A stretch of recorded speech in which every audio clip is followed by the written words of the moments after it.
తిరుపతి తొక్కిసలాట ఘటనపై న్యాయ విచారణ గడువు ఈ నెలతో ముగియనుంది. ఈ నేపథ్యంలో 200 పేజీలతో తుది నివేదికను ఏకసభ్య న్యాయ కమిషన్ చైర్మన్ జస్టిస్ సత్యనారాయణమూర్తి సిద్ధం చేశారు.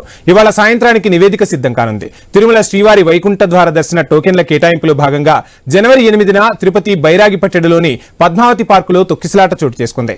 ఈ తొక్కిసలాటలో 6 మృతి చెందగా 44 మంది గాయపడ్డారు. ఈ ఘటనలో న్యాయ విచారణ తుది దశకు వచ్చింది. తొక్కిసలాట ఘటన గురించి కీలకమైన వీడియోలు కమిషన్ కు అందించనున్నారు అధికారులు. రేపు విజయవాడకు చేరుకుని రాష్ట్ర ప్రభుత్వానికి నివేదిక అందజేయనుంది కమిషన్. ఇదే అంశానికి సంబంధించి ఫుల్ డీటెయిల్స్ మా తిరుపతి ప్రతినిధి వర్మ అందిస్తారు. వైకుంఠ ఏకాదశి సందర్భంగా జనవరి 8వ తేదీన తిరుపతిలో టోకెన్ల మంజూరు సందర్భంగా చోటు చేసుకున్న తొక్కిసలాట ఘటనకు సంబంధించి రాష్ట్ర ప్రభుత్వం ఏకసభ్య కమిషన్ని నియమించింది. ఇందులో భాగంగా ఇప్పటికే ఏకసభ్య కమిషన్ చైర్మన్ జస్టిస్ సత్యనారాయణ పలు దఫాలుగా కూడా విచారణ ప్రారంభించారు. తుది దశకు విచారణ చేరుకుంది. ఇక ఆ నివేదికను ప్రభుత్వానికి ఆయన అందివ్వనున్నారు. ప్రస్తుతం నేను తిరుపతి కలెక్టరేట్లోని ఏకసభ్య కమిషన్కు ఏర్పాటు చేసిన కార్యాలయం ముందే ఉన్నాను. ప్రస్తుతం కార్యాలయంలో ఏదైతే ప్రత్యేకంగా ఈ కార్యాలయాన్ని జస్టిస్ సత్యనారాయణమూర్తి గారికి కేటాయించడం జరిగింది. ఆయన నియమించిన తర్వాత ఆయన తిరుపతికి చేరుకొని ఈ కార్యాలయం నుంచే పలు దఫాలుగా టీటీడీ ఉన్నతాధికారుల్ని విచారించిన పరిస్థితి అయితే ఉంది. టీటీడీ ఉన్నతాధికారులు, అలాగే క్రింది స్థాయి అధికారులు, విజిలెన్స్ అధికారులు, పోలీస్ అధికారులతో పాటు ఏదైతే తొక్కిసలాట ఘటన సందర్భంగా గాయాలు పాలయ్యాయో ఆ బాధితులు 44 మందిని కూడా పిలిపించి విచారణ చేపట్టారు.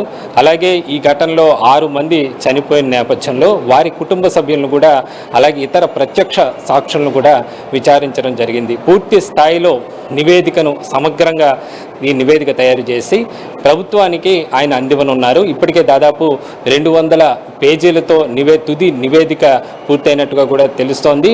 దానికి సంబంధించి కూడా తుదిగా ఒకసారి పరిశీలన జరిపి, అలాగే రేపు శనివారం సందర్భంగా తిరుమల శ్రీవారిని దర్శించుకున్న అనంతరం ఆయన విజయవాడకు చేరుకొని అక్కడ నుంచి ఏదైతే ప్రభుత్వ కార్యాలయానికి వెళ్ళి అక్కడ ప్రభుత్వానికి ఆయన సమర్పించే అవకాశం ఉన్నట్లుగా కూడా తెలుస్తోంది. దానికి సంబంధించి ఈ నివేదికలో ఎలాంటి అంశాలు ఉన్నాయనేది ప్రస్తుతం ఆసక్తికరంగా మారిందని చెప్పచ్చు. ఎందుకంటే ఈ ఘటన ఏదైతే 6 మంది చనిపోవటం, అలాగే 44 మంది పైగా గాయపడిన ఘటన దేశవ్యాప్తంగా కూడా దుమారం రేపిన పరిస్థితి అయితే ఉంది.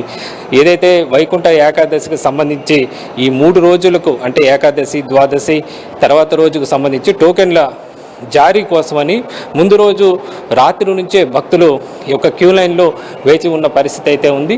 అయితే అర్ధరాత్రి ఒక్కసారిగా క్యూ లైన్ వదలటంతో తిరుపతిలోని బైరాగిపట్టెలో ఉన్న పద్మావతి పార్కు సందర్భంగా తొక్కిసలాట చోటు చేసుకోవడంతో ఈ 6 మంది మృతి చెందిన ఒక విషాద ఘటనగా మిగిలిపోయిన పరిస్థితి అయితే ఉంది. దీనిపైన రాష్ట్ర ప్రభుత్వం కూడా వెంటనే ముఖ్యమంత్రి కానీ, అలాగే చంద్రబాబు కానీ, అలాగే ఉప ముఖ్యమంత్రి పవన్ కళ్యాణ్ కూడా ప్రత్యక్షంగా ఆయన తిరుపతికి వాళ్ళు చేరుకొని స్వయంగా ఆ స్పాట్లను పరిశీలించిన పరిస్థితి అయితే ఉంది. దీనిపైన ఉప ముఖ్యమంత్రి అయితే టీటీడీ అధికారులు కూడా క్షమాపణ చెప్పాల్సిందిగా కూడా ఆయన కూడా అధికారులు కానీ, బోర్డు కానీ క్షమాపణ చెప్పాలని సూచించిన పరిస్థితి అయితే ఉంది. దీనిపైన ఉన్నత స్థాయి విచారణ ఏదైతే న్యాయమూర్తి ఆధ్వర్యంలో ప్రస్తుతం అయితే జరుగుతుంది. తుది నివేదిక ఎలా ఉంటుందన్న ఆసక్తి అయితే రేగుతుంది. ఎందుకంటే ఇప్పటికే దీంట్లో ఇటు తిరుపతి ఎస్పీ కానీ, అలాగే అప్పటి టీటీడీ సిబిఎస్ఓను కూడా బదిలీ చేసిన పరిస్థితి, అలాగే తిరుపతి జేఈఓతో పాటు ఎవరైతే దీనికి సంబంధించి అప్పట్లో బాధ్యులుగా ఉన్నారో అధికారులను కూడా సస్పెన్షన్ చేసి చర్యలు తీసుకున్న పరిస్థితి అయితే ఉంది. అయితే ఈ నివేదిక ఆధారంగా ఇంకా అధికారులపైన చర్యలు ఏమన్నా ఉంటాయా, దీనిపైన ఎలాంటి సూచనలు ఏదైతే ప్రభుత్వానికి కమిషన్ చైర్మన్ అందివ్వనున్నారు అనేది కూడా ప్రస్తుతం చర్చ అయితే జరుగుతున్న పరిస్థితి అయితే ఉంది. దీనికి సంబంధించి భవిష్యత్తులో కూడా ఏదైతే మళ్ళీ ఇలాంటి తొక్కిసలాట ఘటనలు చోటు చేసుకోకుండా ఎలాంటి చర్యలు తీసుకోవాలన్న అంశం కూడా వివరించే అవకాశం ఉంది. ఎందుకంటే ఇప్పటికే తిరుపతిలో ఏదైతే గతంలో తొక్కిసలాట జరిగిన ప్రాంతాన్ని కూడా కమిషన్ చైర్మన్ పరిశీలించారు.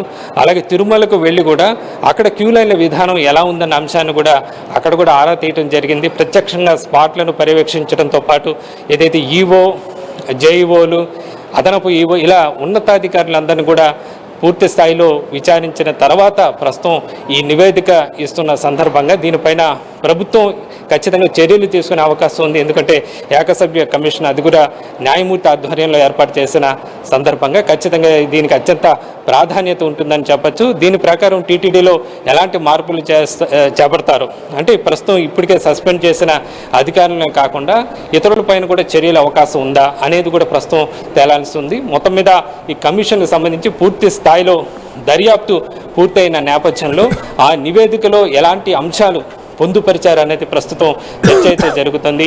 దీనిపైన తుది నివేదిక ఏదైతే పూర్తయిన తర్వాత ఏదైతే రేపు ప్రభుత్వానికి సమర్పించే అవకాశం ఉన్నట్లుగా తెలుస్తుంది. ఒకవేళ రేపు కాకపోతే సోమవారం అయినా కూడా ఈ తుది నివేదికను ప్రభుత్వానికి జస్టిస్ సత్యనారాయణ మూర్తి సమర్పించే అవకాశం అయితే ఉన్నట్లుగా కూడా భావిస్తున్నారు.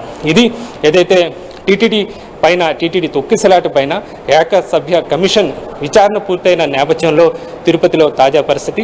కెమెరామెన్ రాజేష్తో వర్మ, ఐ న్యూస్, తిరుపతి.